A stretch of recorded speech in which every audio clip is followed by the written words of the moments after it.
So tell us a little bit about yourself.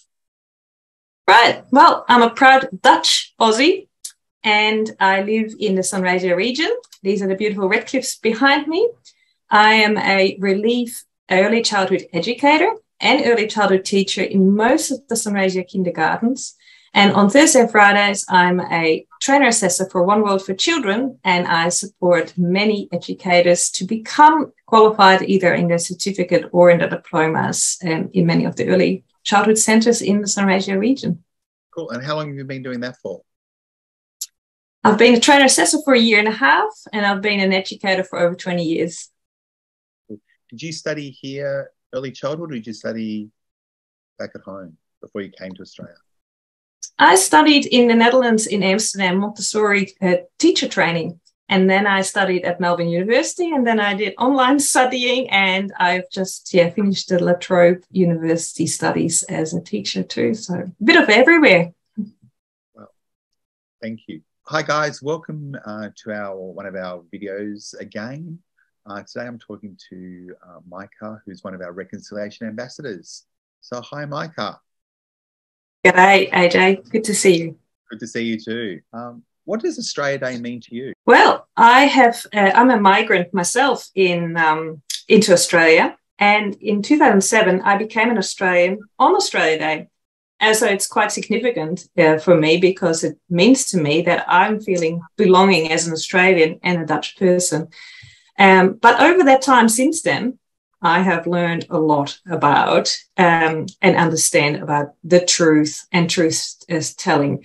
And I wasn't aware of that in 2007 at all. But since then, hearing the stories and fortunately seeing it in the news and educating myself, I've celebrated Australia Day each year differently because I felt I was uncomfortable being on that date. And now for me, it means, please, can we change that date so we can celebrate being proud and being together, all of us Australians, and not on a date that hurts others and breaks the healing process that we so desperately need in truth-telling and reconciliation. So it's where I'm sitting now. It's an important day, and it was an important day for me as a migrant. But fortunately, I have been educated and things have changed. And unfortunately, things are moving slowly in Australia for the rest of society to understand too. Well, thank you for your answer, but also congratulations on becoming an Australian citizen too. Yeah, thank you. It's a long time ago now, but... Yeah. So why do you think it's a contentious date for Aboriginal and Torres Strait Islander people? What's your understanding? Well, my understanding is what I've learned, that it's Invasion Day, and that on that day, for many Aboriginal people, it is a day that is filled with a lot of hurt because it sort of marks the start of colonisation.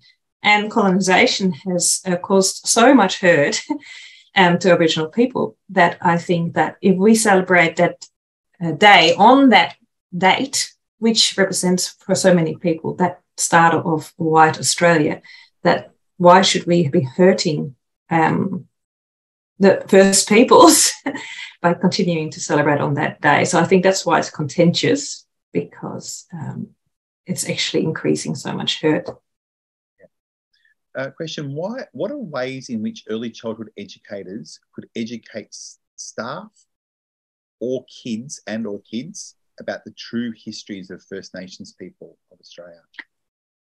So I compare this to the 100 ways, and there is a approach in early childhood called Reggio Emilia, and it talks about the 100 ways of expressing yourself. Well, the 100 ways of learning about the truth is so complex too. So I think you can either go and watch little cuz videos or the play school episodes on the acknowledgement, and you can start really going to the children's books and storybooks. But you can also, on top of that, find all those videos and on your website as well, and educate yourself about the histories and those truths. So there's such a big layers and so many avenues that you can find your way to do the truth telling. But to have every staff meeting you have together to talk about a topic and embed it that way, I think it's a really good way. So there's no one way, but there's many really good videos that help understand that truth telling and the true history. Sometimes it gets overwhelming, but just to chip away and share with each other what you're learning and becoming part of networks, Facebook groups to learn and understand. It's a very complex answer, but I think it's very important that we understand everyone learns different and starts that journey at in a different way. So what does reconciliation mean to you? Well, it is so complex, isn't it? And I think for everyone it's different. For me, the two words that really go into my heart is healing journey. And for me, reconciliation it's everyone's responsibility to commit to this healing journey of the First Nations people. So it's maybe not quite right to compare it, but with climate change, it's everyone's responsibility to help and support sustainability and to do something. Everyone has that commitment. The more you learn about it, the more you want to do things about it. And I think this reconciliation, it's up to all of us to be advocates and to say, hey, let's learn more about it. And when you learn more about it, you will be wanting to do more about it and to make sure that we are all contributing to the healing journey. How can you explain to young kids in classrooms about reconciliation? That is a really tricky one, especially with the really young ones. And so many of the beautiful books that you can use to help explain it are often not quite age appropriate or are really tricky because they might have language in them that you mightn't be able to use or allowed to use or appropriate to use. So I think using, in the first place, your own community to come in and having Aboriginal and Torres Strait Island people from your community come in and explain about it as well. But using books and videos where things are explained, I think the video of the Storybox Library, using the Story Day book, this one, has Kevin Rudd saying sorry. And you can use bits and pieces of that with children as well. So I think there's many ways that we can explain, but it is really tricky and sensitive. And you have to adjust it to your own audience too. You might be in a group with lots of migrant families in there yourself, or with lots of Aboriginal Torres Strait Island, or none. So I think you'll have to adjust it to who is around you and your families around you, in how much and how far you go and how age appropriate you stay. Cool, thank you for that. What would be your dream for reconciliation in the future? My dream would be that everyone becomes more and more committed to contribute to the healing journey, and that mainstream television, social media, Aboriginal perspectives are embedded in that and coming past in it, that we turn on the TV and straight away it becomes all part of who we are, with all feeling proud that we can all contribute to this healing journey. That's two. Yeah, we don't know one.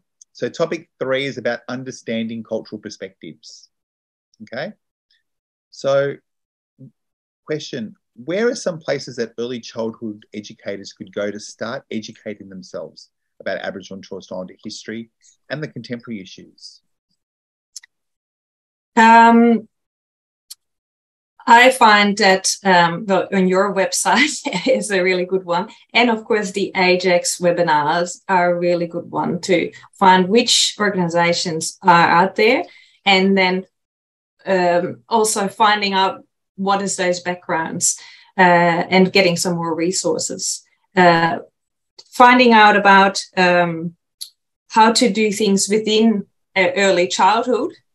I'm finding that the VA, with the document called Walking Together, has been the best collection of protocols, but also resources and places where to go and find more information. Because I started making Word documents with all those videos that you can use, and this is a great video, this is a great video, this is a great document. But the walking together document, for me, put it already all together and finding, and that's got links to videos that are really meaningful and good to use. Besides NITF, the television channel is fantastic too. Just start looking at some of the movies, the documentaries, and SBS, of course, too, has whole streaming blocks of Aboriginal and Torres Strait Islander culture knowledge to learn from. So I would definitely start on those free streaming services. Yeah, what would be 2 things that you would want every educator to know about working with First Nations families? Ooh, 2 things.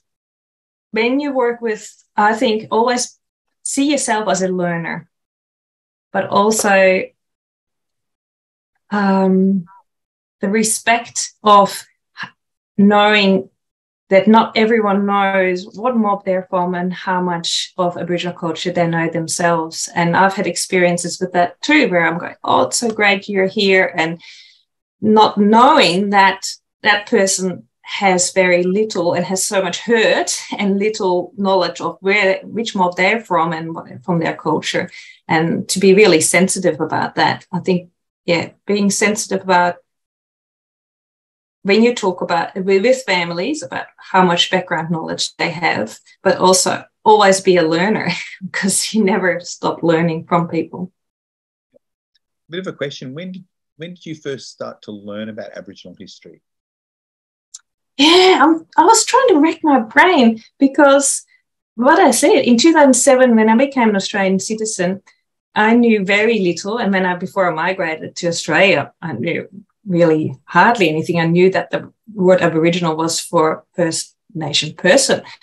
But I think I started learning more and more as in early childhood, the attention and the focus started going on it. And I realized and reflected how little I learned.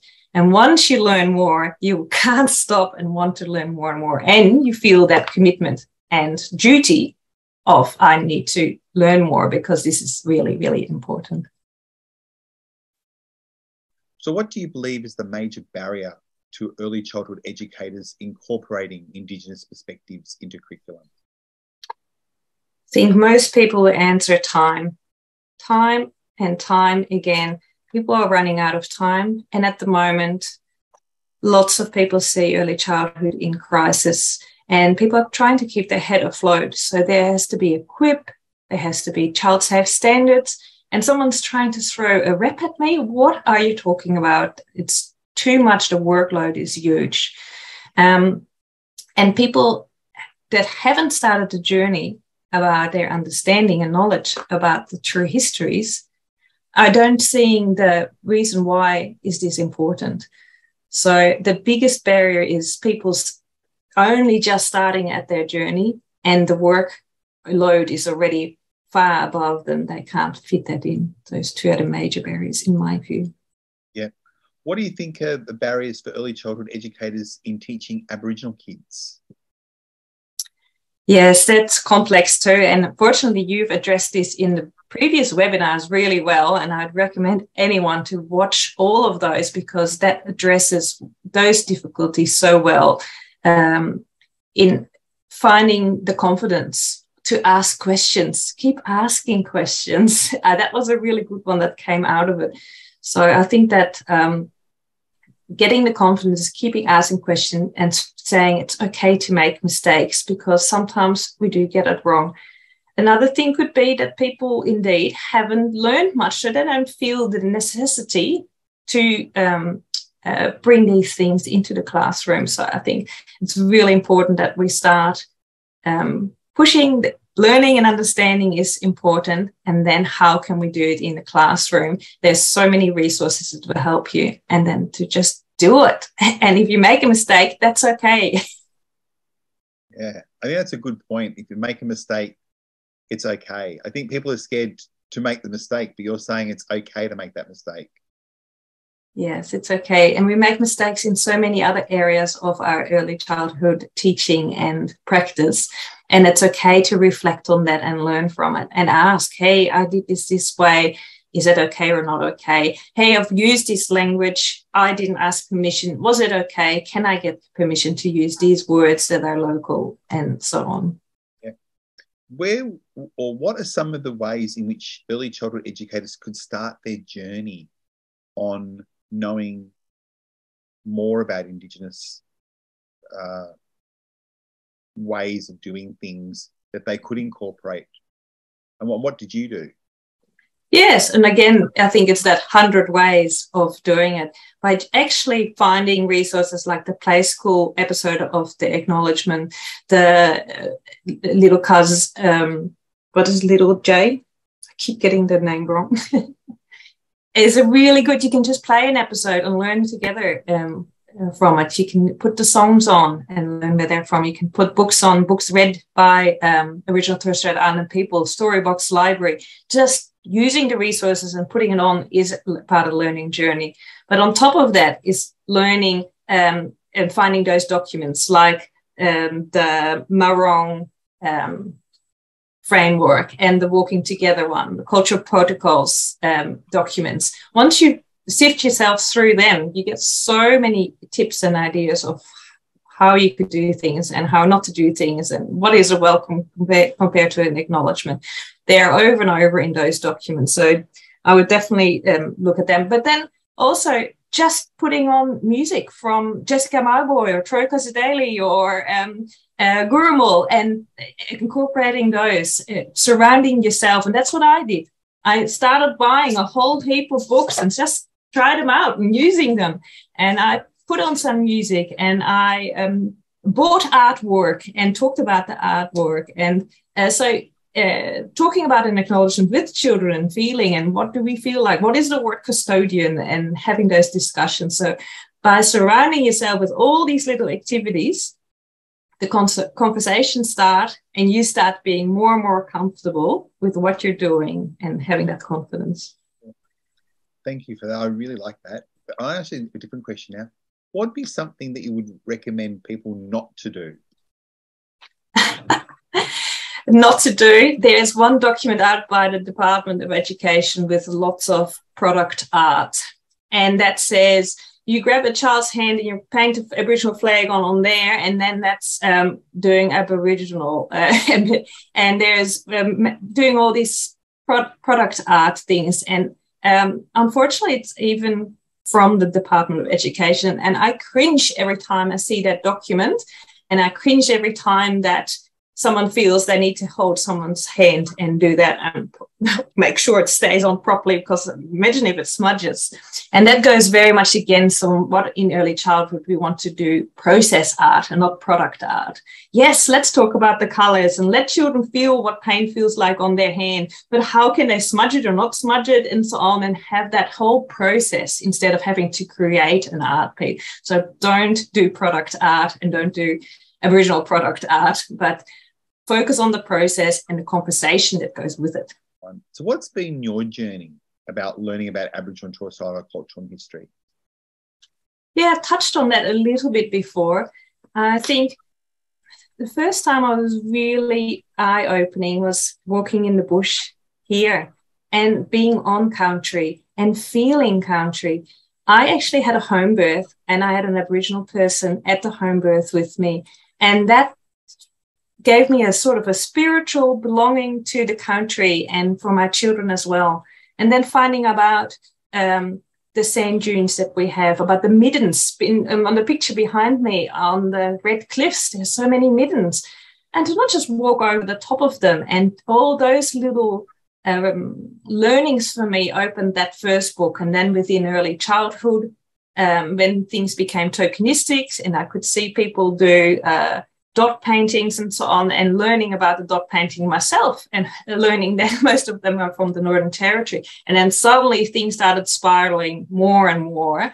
And I found it so interesting to learn more, to acknowledged, but yeah, I can't get enough of it now. And that's why I became involved with AGECS too, because I'd like to be an advocate further on and make sure people are getting enthusiastic, even though I also acknowledge how hard it is when you're already got so many things going on in your early childhood setting to have that on top. Thanks. A question, has it always been easy, the stuff that you've heard or learned? No, not at all. A lot of things are so confronting. The latest things that I struggled with and carried with me a long time was the series of the Australian wars that have just been screened on the SBS, and really learning about the wars and how they should be acknowledged, the frontier wars, and how not, and the struggles and Australian War Memorial.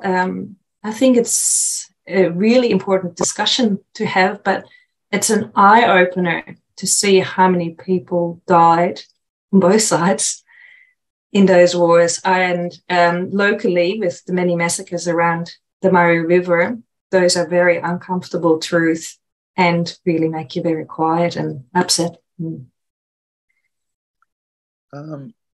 Do you have any First Nations idols that you look up to?